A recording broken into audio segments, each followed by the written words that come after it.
ಎಲ್ರಿಗೂ ನಮಸ್ಕಾರ. ಇವತ್ತು ಕಳೆದ 14 ವರ್ಷಗಳಿಂದ ನಡೆದಂತಹ ನಿರಂತರ ಹೋರಾಟ, ಸೌಜನ್ಯಾಳಿಗೆ ನ್ಯಾಯ ಸಿಗಬೇಕು, ಆ ಹೆಣ್ಣು ಮಗಳಿಗೆ ಅವಳು ಪಟ್ಟಂತಹ ನೋವು, ಆ ಒಂದು ಹೃದಯ ವಿದ್ರಾವಕವಾದಂತಹ ಆ ನೋವು ಏನಿದೆ ಸಾವುಗಿಂತ ಮುಂಚೆ, ಆ ಒಂದು ಮಗಳಿಗೆ ಸೌಜನ್ಯ, ಇಡೀ ರಾಜ್ಯದ ಮಗಳು, ದೇಶದ ಮಗಳು ಸೌಜನ್ಯಾಳಿಗೆ ನ್ಯಾಯ ಸಿಗಬೇಕು ಅಂತ ಹೇಳಿ ಮಹೇಶ್ ಶೆಟ್ಟಿ ತಿಮರೋಡಿ ಅವರ ನೇತೃತ್ವದಲ್ಲಿ ಮತ್ತು ಇಡೀ ರಾಜ್ಯಾದ್ಯಂತ ಅನೇಕ ಸಂಘಟನೆಗಳು, ಲಕ್ಷಾಂತರ ಕೋಟ್ಯಾಂತರ ಜನರು ಏನು ಪ್ರಾರ್ಥನೆಯನ್ನ ಮಾಡ್ತಾ ಇದ್ರು, ಈ ಪ್ರಕರಣ ಮರುತನಿಖೆ ಆಗಬೇಕು ಅಂತ ಹೇಳಿ. ಅದಕ್ಕೆ ಇವತ್ತು ಒಂದು ಆ ಆಗ್ರಹಕ್ಕೆ, ಆ ಧ್ವನಿಗೆ ಇವತ್ತೊಂದು ಅತಿ ದೊಡ್ಡದಾದಂತಹ ಜಯ ಸಿಕ್ಕಿದೆ. ಕಾರಣ ಏನು ಅಂತ ಹೇಳಿದ್ರೆ, ಮಾನ್ಯ ಸುಪ್ರೀಂ ಕೋರ್ಟ್ನಲ್ಲಿ ಸೌಜನ್ಯ ಪ್ರಕರಣದ ಮರು ತನಿಖೆಗೆ ಮಾನ್ಯ ಸುಪ್ರೀಂ ಕೋರ್ಟ್ ಒಪ್ಪಿಗೆ ಸೂಚಿಸಿದೆ. ಇವತ್ತು ಆದಂತಹ ಪ್ರಮುಖ ಬೆಳವಣಿಗೆಗಳು, ಸರಿಯಾಗಿ ಮಧ್ಯಾಹ್ನ 2:46 ಈ ಪ್ರಕರಣದ ವಿಚಾರಣೆ ಪ್ರಾರಂಭ ಆಯಿತು. ಆವಾಗ ಒಟ್ಟು 3 ತನಿಖಾ ಸಂಸ್ಥೆಗಳು, ಒಂದು ಪೊಲೀಸ್, ಸಿಐಡಿ, ರಾಜ್ಯದ ಸಿಐಡಿ ಮತ್ತು ಸಿಬಿಐ ಸಂಸ್ಥೆಗಳು ಏನು ತನಿಖೆ ಮಾಡಿದ್ದು, ಆ ತನಿಖೆ ಸರಿಯಾಗಿ ಇಲ್ಲ, ಒಂದೊಂದೇ ಎಳೆಯಾಗಿ ಬಿಡಿಸಿ ಇಟ್ಟಾಗ ನಿಜವಾಗ್ಲೂ ಕೂಡ ಮುಖ್ಯ ನ್ಯಾಯಮೂರ್ತಿಗಳೇ ಇದನ್ನ ಕೇಳಿ ಬಹಳಷ್ಟು ಶಾಕ್ ಆಗಿದ್ರು. ಯಾಕಂದ್ರೆ ಅವರು ಕೂಡ ಓದ್ಕೊಂಡು ಬಂದಿದ್ರು. ಇಲ್ಲಿ ಏನು ಅಂತ ಹೇಳಿದ್ರೆ, ಸಿಬಿಐ ನಾವು ತನಿಖೆಗೆ ಏನು ಮರು ತನಿಖೆಗೆ ಒಪ್ಪಿಗೆ ಇಲ್ಲ ಅಂತ ಹೇಳಿದ್ರು. ಒಪ್ಪಿಗೆ ಕೊಡಕ್ಕೆ ನೀವ್ಯಾರು ಅಂತ ಕೇಳಿದ್ರು. ನೀವು ಮಾಡಿದ್ದೆಲ್ಲ ನಮ್ಗೆ ಇಲ್ಲಿ ಗೊತ್ತಾಗ್ತಾ ಇದೆ ಅಂತೇಳಿ. ಇಲ್ಲಿ ಕೆಲವು ಪಾಯಿಂಟ್ಗಳನ್ನು ಹೇಳ್ತಾ ಇದ್ದೇನೆ. ಸಿಬಿಐ ಐಒ ಇನ್ವೆಸ್ಟಿಗೇಷನ್ ಆಫೀಸರ್ ಹೇಳ್ತಾರೆ, I have not visited the place of offence, ಅಂದ್ರೆ ಎಲ್ಲಿ ಘಟನೆ ನಡೆದಿದೆಯಾ ಆ ಸ್ಥಳಕ್ಕೆ ನಾನು ಹೋಗೇ ಇಲ್ಲ ಅಂತ ಹೇಳಿ ಆನ್ ರೆಕಾರ್ಡ್ ಸಿಬಿಐ ತನಿಖಾಧಿಕಾರಿಗಳು ಹೇಳ್ತಾರೆ. ಆನಂತರ ಅಶ್ರದ್ ಖಾಲಿದ್ ಬಾಯ್ ಅಂತ ಹೇಳ್ತಾರೆ. ಪೊಲೀಸರು, ಲೋಕಲ್ ಪೊಲೀಸರು ಹೇಳಿದ್ರು, ಅವನೊಬ್ಬ ಹುಡುಗ ನಾವು ವಿಚಾರಣೆ ಮಾಡಿದೀವಿ ಅಂತ ಹೇಳ್ತಾರೆ. ಎಸ್ ಪಿನೂ ಹೇಳ್ತಾರೆ, ಅವನೊಬ್ಬ ಹುಡುಗ ವಿಚಾರಣೆ ಮಾಡಿಬಿಟ್ವಿ ಅಂತ ಹೇಳ್ತಾರೆ. ಸಿಐಡಿನೂ ಹೇಳ್ತಾರೆ, ಅವನೊಬ್ಬನ ಹುಡುಗ ವಿಚಾರಣೆ ಮಾಡಿದ್ವಿ, ಅಂದ್ರೆ ಸೌಜನ್ಯಾಳ ಫ್ರೆಂಡು, ನಾವು ವಿಚಾರಣೆ ಮಾಡಿದ್ವಿ ಅಂತ ಹೇಳಿ. ಅದನ್ನ ನೋಡಿಕೊಂಡು ಸಿಬಿಐದವರು ಹೇಳ್ತಾರೆ, he is a boy, we have enquired him ಅಂತ ಹೇಳ್ತಾರೆ. ಆದರೆ ಅಶ್ರದ್ ಖಾಲಿದ್ ಹುಡುಗ ಅಲ್ಲ, ಹುಡುಗಿ. ಈಗ ಅವಳಿಗೆ ಎಷ್ಟು 29 ವರ್ಷ ವಯಸ್ಸಿದೆ. ಅತ್ಯಂತ ಪ್ರಾಮಾಣಿಕವಾದಂತಹ ನ್ಯಾಯಕ್ಕಾಗಿರುವಂತಹ ಹೆಣ್ಮಗಳು. ಅವಳಿಗೆ ಈಗ ಮೊನ್ನೆ ಸುಪ್ರೀಂ ಕೋರ್ಟ್ ಕೂಡ ಪ್ರೊಟೆಕ್ಷನ್ ಕೊಟ್ಟಿದೆ. ಅಂದ್ರೆ ಈ 3 ನಾಚಿಗೆಟ್ಟಂತಹ 3 ತನಿಖಾ ಸಂಸ್ಥೆಗಳಿಗೆ ಇವ್ರು ಏನು ವಿಟ್ನೆಸ್ ನಾವು ಎಕ್ಸಾಮಿನ್ ಮಾಡಿದೀವಿ ಅಂತ ಹೇಳ್ತಾರಲ್ಲ, ಅದು ಹುಡುಗ ಹುಡುಗಿ ಅಂತಲೂ ಕೂಡ ಕಂಡು ಹಿಡಿಯಕ್ಕಾಗಿಲ್ಲ.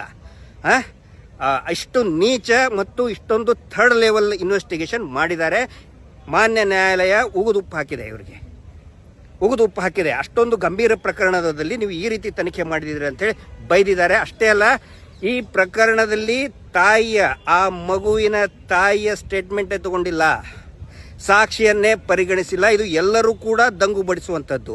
ಆ ನಂತರ ಇದು ಒಂದು ಅತ್ಯಂತ ಅಪರೂಪದ ಪ್ರಕರಣ ಅಂತ ನಾವು ಇದನ್ನ ನಮ್ಮ ನ್ಯಾಯವಾದಿಗಳು ಮಂಡಿಸಿದ್ದು. ಇದರಲ್ಲಿ ಸ್ವತಃ ಸಿಬಿಐ ಯಾರ ಪರವಾಗಿ ವಾದ ಮಾಡ್ತಾ ಇದ್ದಾರೆ? ಅಪರೂಪದ ವಾದ ಅಂತ ಹೇಳ್ಬೋದು. ಯಾಕಂತ ಹೇಳಿದ್ರೆ ಸಿಬಿಐ ಯಾವತ್ತಿಗೂ ಕೂಡ ಯಾವುದೇ ತನಿಖಾ ಸಂಸ್ಥೆ, ಯಾವುದೇ ಸರ್ಕಾರ, ಕೇಂದ್ರ ಸರ್ಕಾರ, ರಾಜ್ಯ ಸರ್ಕಾರ ಪೀಡಿತರ ಪರವಾಗಿ, ವಿಕ್ಟಿಮ್ ಪರವಾಗಿ ಇರಬೇಕು. ಇಲ್ಲಿ ಸಿಬಿಐ ನಿಜವಾದ ಅತ್ಯಾಚಾರಿ ಕೊಲೆಗಡ ಪರವಾಗಿ ನಿಂತಹ ಅತ್ಯಂತ ಅಪರೂಪದ ಪ್ರಕರಣ. ಇದನ್ನೆಲ್ಲ ಗಮನಿಸಿಯೇ, ಯಾಕಂತ ಹೇಳಿದ್ರೆ ಸ್ವತಃ ಸಿಬಿಐ ಹೇಳ್ತದೆ 2016ರಲ್ಲಿ ಇನ್ನೂ ಇನ್ವೆಸ್ಟಿಗೇಷನ್ ಮಾಡಬೇಕು, ಇನ್ನೂ 3 ಜನ ಇದ್ದಾರೆ. ಯಾರು? ಉದಯ್ ಜೈನ್, ಧೀರಜ್ ಕೆಲ್ಲಾ, ಮಲ್ಲಿಕ್ ಜೈನ್ ಇದ್ದಾರೆ ಅಂತೇಳಿ ಸ್ವತಃ ಸಿಬಿಐದವ್ರು ಹೇಳ್ತಾರೆ. ಲೋವರ್ ಕೋರ್ಟಲ್ಲಿ, ಟ್ರಯಲ್ ಕೋರ್ಟಲ್ಲಿ ಇಲ್ಲಿ ನಾವು ಮಾಡಕ್ ಬರೋದಿಲ್ಲ ಅಂತ ಹೇಳಿದ್ರೆ ಇದರ ಅರ್ಥ ಏನು? ಅವರು ಪ್ರಭಾವಕ್ಕೆ ಒಳಗಾಗಿದ್ದಾರೆ. ಸೊ ಇದು ಬಹಳ ಕ್ಲಿಯರ್ ಆಗಿ ಗೊತ್ತಾಗಿದೆ.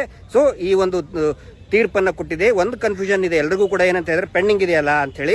ಪೆಂಡಿಂಗ್ ಇರಬೇಕನ್ನೋದು ನಮ್ಮ ನ್ಯಾಯವಾದಿಗಳದ್ದೇ ಒಂದು ವಾದವಾಗಿತ್ತು. ಪೆಟಿಷನರ್ದು ಕುಸುಮಾವತಿ ಸಲ್ಲಿಸಿದಂಥ SLP ಇದ್ದೇ ಒಂದು ವಾದ ಆಗಿತ್ತು. ಯಾಕಂತ ಹೇಳಿದ್ರೆ ಪೊಲೀಸರ ಮೇಲೆ ನಮ್ಗೆ ನಂಬಿಕೆ ಇಲ್ಲ. ಇದು ಕೋರ್ಟಿನ ಸುಪರ್ದಿಯಲ್ಲಿ ಕೋರ್ಟ್ ಮಾನಿಟರ್ಡ್ ಆಗಬೇಕು ಅಂತ ಹೇಳಿ ಇದನ್ನು ಪೆಂಡಿಂಗ್ ಇಡಿಸಿದ್ದು. ಒಟ್ಟಾರೆ ಇವತ್ತಿನ ರಿಸಲ್ಟು ಮಾನ್ಯ ನ್ಯಾಯಾಲಯ ಒಪ್ಪಿಗೆ ಸೂಚಿಸಿದೆ. ಯಾರು ತನಿಖೆ ಮಾಡಬೇಕು, ಸಿಬಿಐ ಮಾಡಬೇಕಾ ಮಾಡಬಾರ್ದು ಅಂತ ಹೇಳಿ ನ್ಯಾಯಾಲಯನ ಹೇಳ್ತು. ನಿಮ್ಮ ಮಾಡಿದ್ ನೋಡ್ಬಿಟ್ಟಿದೆ, ಯು ಡೋಂಟ್ ಡೂ ಇಟ್ ಅಂತ ಹೇಳಿ ಸಿಬಿಐ ರಿಜೆಕ್ಟ್ ಮಾಡಾಯಿತು. ನೆಕ್ಸ್ಟ್ ರಾಜ್ಯ ಸರ್ಕಾರ. So composition of the investigating team ಯಾರು ಅನ್ನೋದ್ರ ಬಗ್ಗೆ ಅದು ಪೆಂಡಿಂಗ್ ಇದೆ ಹೊರತು ಮರು ತನಿಖೆ ಆಗೋದ್ರ ಬಗ್ಗೆ ಯಾವುದೇ ಸಂಶಯ ಇಲ್ಲ, ಒಪ್ಪಿಗೆ ಆಗಿದೆ. ಸೊ ಯಾರು ತನಿಖೆ ಮಾಡಬೇಕು ಅನ್ನೋದ್ರ ಬಗ್ಗೆ ತೀರ್ಮಾನ ಆಗುತ್ತೆ. ಅದ್ರ ಬಗ್ಗೆ ನಮ್ಮ ನ್ಯಾಯವಾದಿಗಳ ಒಂದು ದೊಡ್ಡ ತಂಡ ಇದೆ. ನಾನು ವಿಶೇಷವಾಗಿ ನಮ್ಮ ಎಲ್ಲ ನ್ಯಾಯವಾದಿಗಳು ಏನಿದ್ದಾರೆ ಎಲ್ಲರಿಗೂ ಕೂಡ ನಾನು ತುಂಬ ಹೃದಯದ ಧನ್ಯವಾದಗಳನ್ನು ಹೇಳ್ತೇನೆ. ನಿಜವಾಗ್ಲೂ ಕೂಡ ಇವತ್ತು ಅವರು ಒಂದು ಹಗಲು ರಾತ್ರಿ ಕಳೆದ ಅನೇಕ ತಿಂಗಳಿಗಿಂತ ಹಗಲು ರಾತ್ರಿ ಕೆಲಸ ಮಾಡಿ ಅನೇಕ ದಾಖಲೆಗಳು ನಾವು ಕೊಟ್ಟಂಥ ದಾಖಲೆಗಳನ್ನು ಸರಿಯಾದ ಒಂದು ದಾರಿಯಲ್ಲಿ ಅದನ್ನು ಪ್ರೆಸೆಂಟ್ ಮಾಡಿದ್ರು. ಶೋಭಾ ಗುಪ್ತಾ ಮೇಡಮ್ ಇರ್ಬೋದು, ಅವರ ಕಚೇರಿ ಇರ್ಬೋದು, ಆನಂತರ ತುಂಬ ಕೋಆರ್ಡಿನೇಟ್ ಆಗಿ ಮಾಡಿದಂಥ ಇನ್ನೂ ಅನೇಕ ಅಡ್ವೊಕೇಟ್ ಇದ್ದಾರೆ. ಗುರುರಾಜ್ ಸರ್ ಇದ್ದಾರೆ, ನೂಲೆ ಆ್ಯಂಡ್ ನೂಲೆ ಅಸೋಸಿಯೇಟ್ಸ್ದು ಸುಮಾರು 40ಕ್ಕಿಂತ ಹೆಚ್ಚು ಜನ ಅಡ್ವೊಕೇಟ್ಗಳು ಭಾಗಿಯಾಗಿದ್ದರು. ಬೆಂಗಳೂರಿನಲ್ಲಿ ಕೂಡ ಅನೇಕ ಅಡ್ವೊಕೇಟ್ಗಳು ನಮಗೆ ಸಹಾಯ ಮಾಡಿದ್ದಾರೆ, ಒಂದು ಕಾನೂನಿನ ಮಾರ್ಗದರ್ಶನವನ್ನು ಕೊಟ್ಟಿದ್ದಾರೆ. ಅವರೆಲ್ಲರಿಗೂ ಕೂಡ ನಾನು ಧನ್ಯವಾದಗಳನ್ನು ಹೇಳ್ತೇನೆ. ಆನಂತರ ಒಂದು ನಾವು ತಿಳ್ಕೋಬೇಕು, ಯಾವಾಗ ಇವತ್ತಿನ ತೀರ್ಪು ಇದರದ ಒಂದು ಮೆಸೇಜ್ ಏನು ಕೊಡುತ್ತೆ ಅಂತ ಹೇಳಿದರೆ, ಪ್ರಾಮಾಣಿಕವಾಗಿ ಹೋರಾಟ ಮಾಡಿದಾಗ, ಆನಂತರ ನ್ಯಾಯದ ಹಸಿವು ಇದ್ದಾಗ ಖಂಡಿತ ಪ್ರಭಾವಿ ಎಷ್ಟೇ ಬಲಶಾಲಿ ಇದ್ರೂ ಕೂಡ, ಅತ್ಯಾಚಾರಿಗಳು ಕೊಲೆಗಡಕರು ಎಷ್ಟೇ ಬಲಶಾಲಿ ಇದ್ರೂ ಕೂಡ ಖಂಡಿತ ನ್ಯಾಯ ಸಿಗುತ್ತೆ. ಮಹೇಶ್ ಶೆಟ್ಟಿ ತಿಮರೋಡಿ ಅವರ ಒಂದು ಈ ನ್ಯಾಯದ ಭಗೀರಥ ಯಾವುದೇ ಆಮಿಷಕ್ಕೂ ಏನೋ ಬಲಿಯಾಗದೇನೆ ಎಲ್ಲರೂ ಕೂಡ ನಮ್ಮ ಇಡೀ ಸೌಜನ್ಯ ಹೋರಾಟಗಾರರ ಟೀಮ್ ಏನಿದೆ, ಎಷ್ಟೇ ಅಪಮಾನ ಸಹಿಸಿಕೊಂಡು ಕೇಸ್ಗಳನ್ನು ಸಹಿಸಿಕೊಂಡು ಕೇಸ್ ಹಾಕಿಸ್ಕೊಂಡು ಮಹೇಶ್ ಶೆಟ್ಟಿ ತಿಮರೋಡಿ ಅವ್ರಿಗೀಗ ಏನೋ ಗಡಿಪಾರು ಅದು ಇದು ಎಲ್ಲ ಮಾಡಿದರೂ ಕೂಡ ಒಂದು ಮನಸ್ಸಿನಲ್ಲಿ ಪ್ರಾಮಾಣಿಕತೆ ಇದ್ದರೆ ಎಂಥ ಪ್ರಭಾವಿ ಬಲಶಾಲಿಯೂ ಕೂಡ ಈ ನ್ಯಾಯಾಲಯದ ಮುಂದೆ ಬಾಸ್ ಆಫ್ ಜಸ್ಟಿಸ್, ನಾನು ತಮ್ಮೆಲ್ಲರ ಪರವಾಗಿ ಸುಪ್ರೀಂ ಕೋರ್ಟಿಗೆ ನಾನು ಸಲ್ಯೂಟ್ ಮಾಡ್ತಾ ಇದ್ದೇನೆ. ಯಾಕಂತ ಹೇಳಿದರೆ ನಮ್ಮ ಧ್ವನಿ ಅಟ್ಲೀಸ್ಟ್ ನ್ಯಾಯಾಲಯ ಆದರೂ ಕೇಳ್ತಲ್ಲ ಅಂಥೇಳಿ, ಆ ಮಗುವಿನ ಧ್ವನಿ ಈ ನ್ಯಾಯಾಲಯದಾದ್ರೂ ಕೂಡ ಕೇಳ್ತಲ್ಲ. ಯಾವ ಪ್ರಭಾವಿಗಳು ಕೂಡ ಕೇಳಲಿಲ್ಲ, ಯಾವ ರಾಜಕಾರಣಿಗಳು ಕೇಳಲಿಲ್ಲ, TV ಚಾನಲ್ದವ್ರು ಕೇಳಲಿಲ್ಲ, ಆನಂತರ ಯಾರು ಅವರು ಕಾವಿಧಾರಿಗಳು ಕೇಳಲಿಲ್ಲ, ರಾಜಕಾರಣಿಗಳು ಕೇಳಲಿಲ್ಲ, ಯಾವ VIP ಕೇಳಲಿಲ್ಲ. ಆದರೆ ಜನಸಾಮಾನ್ಯರು ಸಾವಿರಾರು ಜನ, ಲಕ್ಷಾಂತರ ಜನ, ಕೋಟ್ಯಾಂತರ ಜನ ಪ್ರಾರ್ಥನೆ ಮಾಡಿದ್ದಾರೆ. ಆ ಪ್ರಾರ್ಥನೆಗೆ ಇವತ್ತು ನಮ್ಮ ಬಾಸ್ ಸುಪ್ರೀಂ ಕೋರ್ಟ್ ಮಾನ್ಯತೆಯನ್ನು ಕೊಟ್ಟಿದೆ. ತಮ್ಮೆಲ್ಲರ ಪರವಾಗಿ ನಾನು ಧನ್ಯವಾದಗಳನ್ನು ಹೇಳ್ತೇನೆ. ಹೇಳೋದಕ್ಕೆ ಇನ್ನೂ ಜಾಸ್ತಿ ಮಾತು ಬರ್ತಾ ಇಲ್ಲ. ತುಂಬ ಖುಷಿಯಾಗಿದೆ. ಮೊದಲನೆಯ ನಾವು ಜಯ, ಆದರೆ ಸೌಜನ್ಯಾಳಿಗೆ ಇನ್ನೂ ನ್ಯಾಯ ಸಿಕ್ಕಿಲ್ಲ. ಯಾವಾಗ ಆ ಹಂತಕರು ನರಳಾಡ್ತಾರೆ, ನರಕದಲ್ಲಿದ್ದು ಏನು ಒದ್ದಾಡ್ತಾರಲ್ಲ, ಅವಾಗ ನಮಗೆ ಜಯ ಸಿಗುತ್ತೆ ಅನ್ನೋ ಒಂದು ಮಾತನ್ನು ಹೇಳ್ತಾ, ತಮ್ಮೆಲ್ಲರ ಬೆಂಬಲ ಇದೇ ರೀತಿ ಇರಲಿ. ನ್ಯಾಯಕ್ಕಾಗಿ ಈ ಹೋರಾಟ ಇನ್ನೂ ಮುಂದುವರುತ್ತದೆ.